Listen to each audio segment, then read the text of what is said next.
Свой собственный стадион, просторные кабинеты, большой спортивный, актовые залы, столовая и пищеблок. Все это предусмотрено в новой школе на 720 мест. Директор Тамара Кузьгова не нарадуется условиям нового общеобразовательного учреждения. Она преподает физику и математику в 17-й школе, и ей есть чем сравнивать. У нас в 17-й школе острая проблема была с помещениями.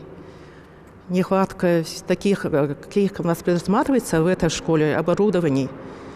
Таких условий, как сейчас у нас здесь будут, у нас этих условий не было. В стесненных условиях мы работали. И с построением этой школы, я думаю, все это разрешится у нас.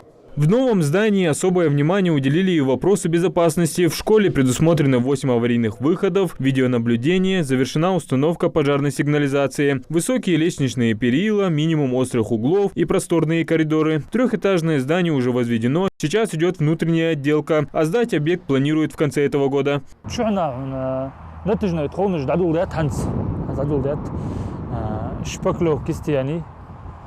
Покраски сей, шкурте, покраски сей.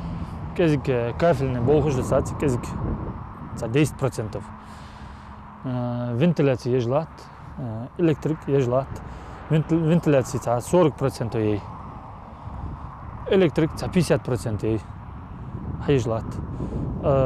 Шпаклок за 90% стены. Тем временем активно продолжаются работы во дворе. Фундамент здания облицовали диким камнем, проложили тротуары, объект огородили. Осталось посадить деревья, уложить на спортивных площадках резиновые покрытия. За процессом работы наблюдают специалисты отдела строительного контроля. Заявляют, подрядная организация «Севкавстрой» работает согласно проектно-сметной документации.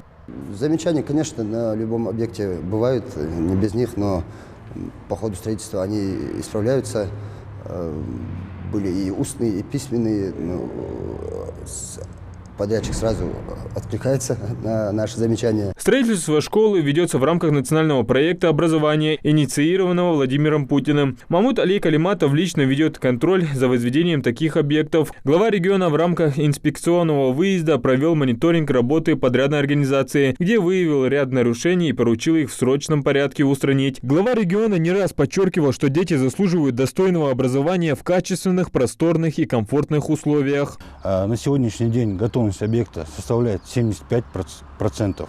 Окончание строительства данного объекта ожидается в конце декабря 2023 года. В республике в этом году планируется в рамках реализации национального проекта образования сдача еще 10 школ, которые находятся на стадии завершения и готовы к новому учебному году принять уже детей.